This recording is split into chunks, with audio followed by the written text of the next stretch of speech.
Kandidati i Partisë Socialiste për qarkun e Vlorës Endri Hyseni ka zgjedhur ditën ndërkombëtare të trashëgimisë për të organizuar një forum të posaçëm kushtuar trashëgimisë së Çamërisë me fokus trashëgimia Çame, kujtesë, krenari, përfaqësim. Aktiviteti është zhvilluar me pjesëmarrjen e studiuesve, artistëve dhe përfaqësuesve të komunitetit Çam. Takimin e ka çelur koreografi Salin Nuredini. Në ditën ndërkombëtare të Monumenteve të Kulturës, do shfrytëzojmë rastin që të njohim dhe kulturën dhe trashëgimimin kulturore të Çamërisë, duke shijuar gatimet çame, veshjet, pijet dhe gjithçka këtu.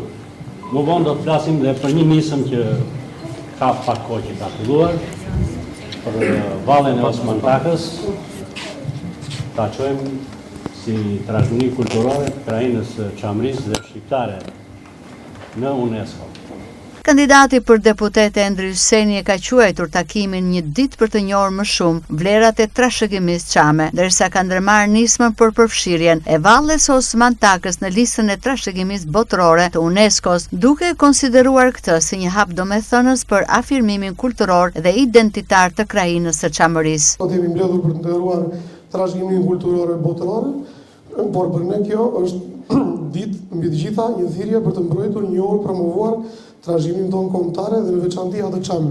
Trashëgimia Çame është një pasuri e gjallë e identitetit shqiptar, që mbahet në vetvete histori, kulturë dhe shpirt qendrese. Në këtë frym, më lejoni të ndaj me ju se kam depozituar zyrtarisht kërkesën për të përfshirë në listën e trashëgimisë botërore të UNESCO-s një nga perlat e kësaj trashëgimie, vallja shqiptare e Çamit Osman Takës. Kjo nisëm është pjesë e një angazhimi më të gjerë për ta sjellë trashëgimimin Çame aty ku i takon, në qendër të vëmendjes kulturore, institucionale si pjesë e pandar e mozaikut tonë kombëtar, evropian edhe botëror.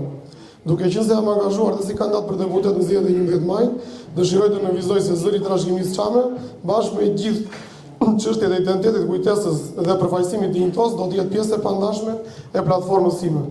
Nëse më jepet besimi për të qenë pjesë e Kuvendit të Shqipërisë, do të angazhohem që këto problematika të mos trajtohen si çështje periferike, por të jenë pjesë e debatit kombëtar dhe e politikave konkrete për drejtësi dhe integrim kulturor.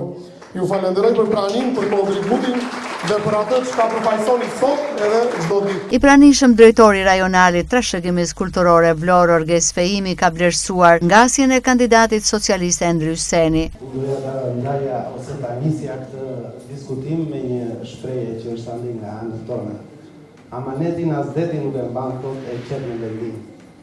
Dhe ky është ai amaneti i gjyshërve dhe së gjyshëve tanë për të çuar disa nga ato vuajtjet e tyre që kanë përjetuar në ato vite dhe për të gjetur një zgjidhje që unë dua ta vlerësoj vërtet shpirtin e garës Endrit, pasi ky shpirt gare i asaj listës së hapur ku kandidon Endri, më vjen mirë që kthehet në veprime konkrete, siç është e vallja Osman Takës, për ta çuar edhe më tej duke e shpallur pasuri kulturore botërore dhe të përfshihet në UNESCO. Kjo nisëm është vërtet për të vlerësuar, ashtu siç do t'i uroj suksese për kandidimin, dua t'i uroj suksese dhe këtë ta quajmë premtim të vogël të mbajtur, ai ta çoj deri në fund. Unë do të jem krah për krah me Endrin për ta ndihmuar në gjitha procedurat institucionale që kjo që ka nisur tani, kjo që gjithë dëshirojmë të vëjsallë, pse jo të kthehet në një realitet ku valli Osman Takës të bëhet pjesë e pasurisë botërore të UNESCO.